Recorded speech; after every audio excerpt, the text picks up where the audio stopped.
আল্লাহ বলেন মানুষ বানাইছি সুন্দর করে। এই কথাটা বলতে গিয়ে আমি চারটা কসম করছি। কয়টা কসম?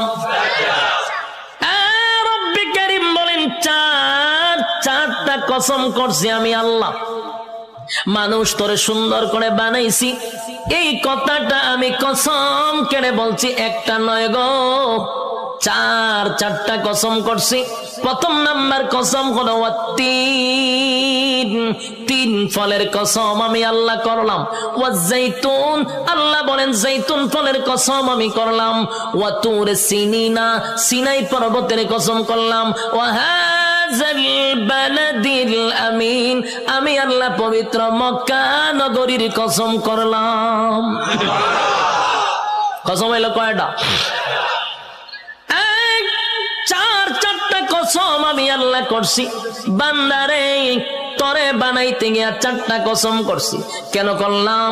কসম করলে তুই কথার গুরুত্ব দিবি, তাই একটা দুইটা নয়, চারটা কসম কাটছি।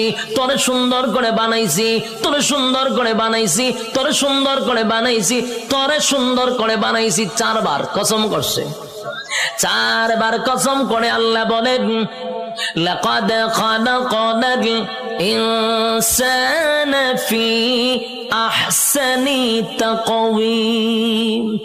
রব্বে কারীম বলেন, এই বান্দা, বালিশের সঙ্গে মাথা লাগাইয়া একটু চিন্তা করে দেখ। আমরা তো ঘুমায়া থাকি, দুনিয়া নিয়ে চিন্তা করি আর ঘুমাই না।